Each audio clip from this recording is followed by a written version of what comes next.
Doctor صاحب one of the senior most ججز جو ہیں سپریم کورٹ کے، انہوں نے اپنا ریزگنیشن دے دیا ہے ان پروٹیسٹ آف 27ویں ترمیم. کیسے دیکھ رہے ہیں آپ اس کو؟ Thank you both of you. پہلی بات تو یہ ہے کہ جسٹس اطہر من اللہ صاحب بہت ان کا شاندار کیریئر رہا اور بڑے زوردار انہوں نے فیصلے کیے اور ایک کنسسٹنسی رہی ان کے پورے کیریئر میں. جسٹس منصور علی شاہ صاحب نے بھی بہت ہمت کا مظاہرہ کیا. بڑا دل گردہ چاہیے استعفیٰ دینے کے لیے. عام لوگ استعفیٰ نہیں دیتے. لوگ چپکے رہنا، چمٹے رہنا، عزت ہو، آبرو ہو، نہ ہو کو وہ دیٹ ڈزنٹ میٹر. لیکن ان دونوں کو میں ویلکم بیک کہتا ہوں.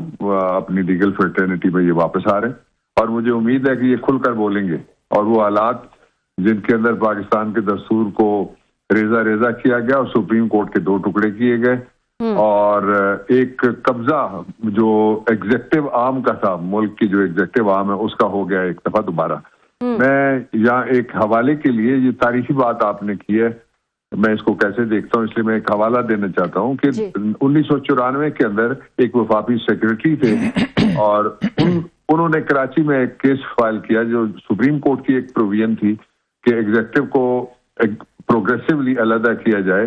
پہلے ایگزیکٹو میجسٹریٹ ہوا کرتے جن کا پھر انہوں نے اب نام لیا ہے آ کے، تو وہ علیحدہ ہو گئی. پھر اس کے بعد پھر 2 کیسز آئے اور حبیب باب الخیری تھے، ایک ان کا ایک کیس چلا، پھر ایک دوسرا کیس چلا اور اس کے بعد ایونچولی جو 18ویں آئینی ترمیم اور اس کے بعد پھر یہ دونوں ایک راستے علیحدہ علیحدہ ہو گئے، یعنی عدلیہ علیحدہ اور ایگزیکٹو عام علیحدہ. اب یہ جو اس وقت ترمیم ہوئی ہے اس نے آئین پورا تبدیل کر دیا ہے. آئین کھڑا ہوتا ہے ایک فاؤنڈیشن سٹرکچر جس کو کہتے ہیں بیسک سٹرکچر. اس بیسک سٹرکچر میں پہلی چیز ہوتی ہے کہ کانسٹیٹیوشن میں انڈیپینڈنس آف جوڈیشری، جب وہ ختم ہو جائے تو اس کے بعد کچھ بھی نہیں بچتا. انڈیپینڈنس آف جوڈیشری، کتنا کوئی دلیر تھا، کسی نے غلط فیصلے کیے، کسی بزدلی دکھائی، کوئی نیچے ہوا کوئی اوپر ہوا، یہ علیحدہ بحث ہے. لیکن اب پوری طرح سے جو ایگزیکٹو ہے وہی تبادلے کرے گی اور وہی جو MPA MNAs ان کے ذریعے سے آنے والی جو ایگزیکٹو ہے وہی ججز لگائے گی. اور بلکہ ایک وزیر نے کہا کہ ہائر اینڈ فائر کرنا اب ہمارے پاس آ گیا ہے ججز کا. یہ is on record, hire and fire وہ بھی ایگزیکٹو کے پاس آ گیا. تو اس کے بعد بیٹھے رہنا صرف نوکری ہی ہے. بس وہ نذیر اکبر آبادی نے کہا تھا کہ بی اے کیا، نوکر ہوئے، پینشن ملی اور مر گئے. اور دوسرا یہ ہے کہ اشرف المخلوقات ہونے کا تقاضا یہ ہے کہ اپنی ذات سے تھوڑا سا اوپر اٹھ کے بھی بندہ جینے کی کوشش کرے. کبھی یہ بتائے گا ڈاکٹر صاحب، آپ نے کہا کہ استعفیٰ ہی ان کے پاس آپشن تھا. آپشن یہ بھی تھا کہ جیسے انہوں نے لیٹر لکھا، وہ بھی ایک ریزسٹنس ہوتی ہے کہ آپ جو ہے وہ لیٹر لکھیں، اپنے جو تحفظات ہیں وہ بتائیں. اور ایسا بھی کہا جا رہا ہے کہ یہ ریزگنیشن کا ارادہ وہ کر ہی چکے تھے اوور دا ویکینڈ. ان کے کولیگز یا ان کے جو آس پاس لوگ ہیں، کیا وہ یہ کوشش کر رہے تھے کہ یہ ریزگنیشن تک بات نہ جائے اور جو چیف جسٹس ہیں ان کے ساتھ کوئی مشاورت ہو، کوئی ڈیبیٹ یا ڈیلیبریشن ہو اس حوالے سے؟ فرینکلی اسپیکنگ ان 2 حضرات نے تو مجھ سے بات نہیں کی، لیکن میں اب عدالت کا بھی حوالہ نہیں دوں گا. اور ججز بھی ہیں، مجھ سے بھی کسی نے بات کی ہے جو مستعفی ہونا چاہتے ہیں. اچھا، اس لیے کہ جو دیکھیے ایک انسٹیٹیوشن تھا اور وہ انسٹیٹیوشن انڈیپینڈنس تھا اور وہ انڈیپینڈنس اس کی جو تھی وہ کسی حد تک کبھی کبھی کمپرومائز ہوتی تھی، لیکن مینلی وہ انڈیپینڈنٹ رہنے کی کوشش کرتے تھے. اب تو وہ کچھ بھی نہیں کر سکتے نا جی. جس جج نے پرسوں بننا ہے چیف جسٹس آف، فرض کریں کوئی بننے لگا کسی ہائی کورٹ کا چیف جسٹس اور اس نے ایک ججمنٹ اس غلطی سے دے دی جو کسی کو ناخوش کر گئی، تو اگلے دن اس کی ٹرانسفر ہو جائے گی.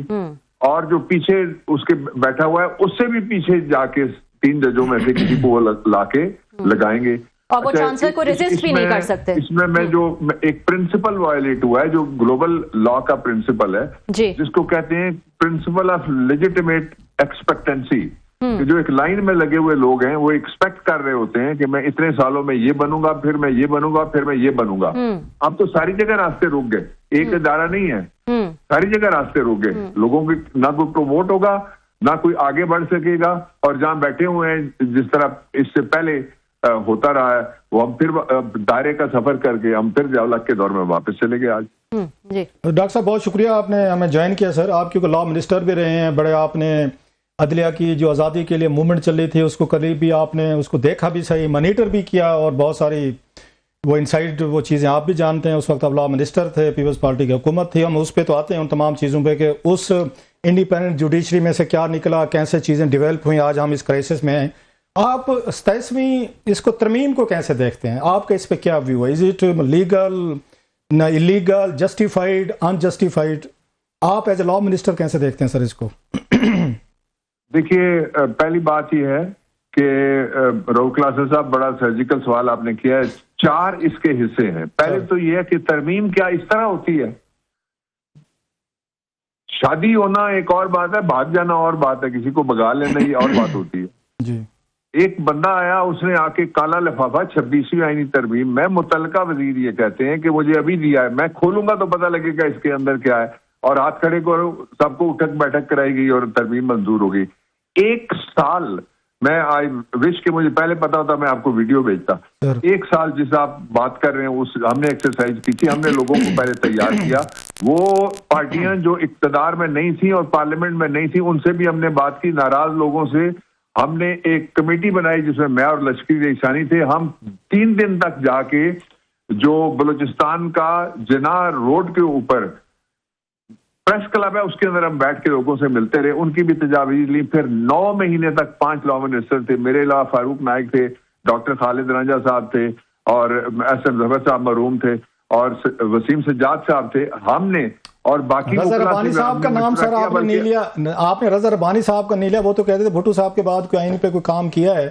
رضا ربانی صاحب جی سر، وہ اس وقت لا منسٹر نہیں تھے. انہوں نے بہت زیادہ کام کیا لیکن وہ اس وقت لا منسٹر نہیں تھے. میں نے کہا 5 لا منسٹر اس ایکسرسائز میں انوالو تھے. اچھا، اب آپ مجھے بتا دیں اس کا نام جس نے یہ آئین تیار کی ہے، یہ آئینی ترمیم، کوئی اس کو اونرشپ دینے کے لیے تیار نہیں ہے اور نہ ہی کوئی اس کا اونر ہے. اچھا، ایک پہلو اس کا یہ ہو گیا. دوسرا یہ ہے کہ آئین ایک پورا میرا آپ کا ربیہ کا اور جتنے بیٹھے ہوئے سارے، جنہوں نے پینشن پہ چلے جانا ہے ان سمیت اور جنہوں نے کل گھر چلے جانا ہے ان سمیت، سب کا ایک معاہدہ ہے، عمرانی معاہدہ ہے ریاست کے ساتھ. یہ کوئی 2-4 لوگوں کو بیٹھ کے اور اس طرح کی شیم ایکسرسائز کے ذریعے اس کو نہیں بنایا جانا چاہیے تھا. اب آئیے جو سبسٹنس ہے، سبسٹنس کے 3 حصے ہیں. ایک یہ ہے کہ اس قدر انٹرفیرنس ہو گئی ہے اس سارے سسٹم کے اندر کہ اب ٹرانسفر بھی، اب پروموشن بھی، اب اپوائنٹمنٹ بھی، اب ان کی سالانہ کارکردگی بھی یہ ایگزیکٹو عام بیٹھ کے عدلیہ کے ساتھ دیکھے گی. ان میں سے ضروری نہیں ہے کوئی MNA LLB ہو یا میٹرک ہو.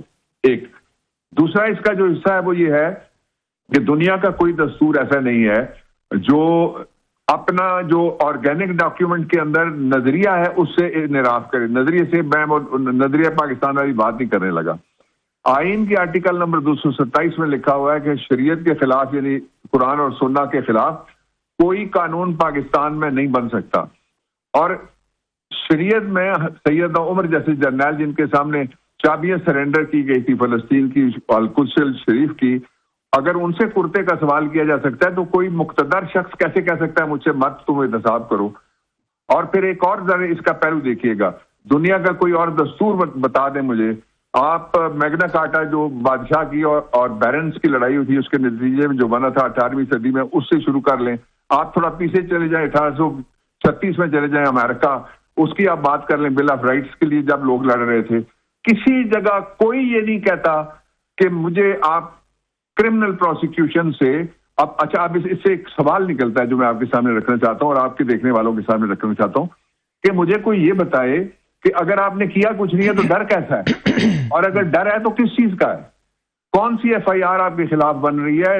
سارا اقتدار آپ کے پاس، سارا اختیار آپ کے پاس، ساری اسٹیٹ مشینری آپ کے پاس، ساری ریاستی طاقت آپ کے پاس، سارے ذرائع آپ کے پاس، سارے وسائل آپ کے پاس. ہم تو خالی چھت کے نیچے، ہمارا چھت جو ہے وہ آسمان ہے جس کے نیچے باقی 25 کروڑ لوگ ہیں. ڈاکٹر صاحب یہ تو بتائیں کہ کس سے آپ کو ڈر ہے اور کیوں ڈر ہے؟ آپ نے بڑے ویلڈ سوالات اٹھائے ہیں، please forgive me for asking, کیونکہ میں آپ کے ساتھ بڑا قریب سے، ہمارا کوئی مور دین 20 ایئرس کا ایک تعلق ذاتی بھی ہے، پروفیشنل بھی، میں نے چیزیں دیکھی ہیں. جب آپ لا منسٹر تھے سر اور افتخار چودھری صاحب چیف جسٹس تھے and he was running this country and court with a tight grip, آپ کی اور آپ کی پارٹی کی اس وقت بینگ اے لا منسٹر یہ رائے تھی کہ یہ یہاں پہ عدالتیں جو ہیں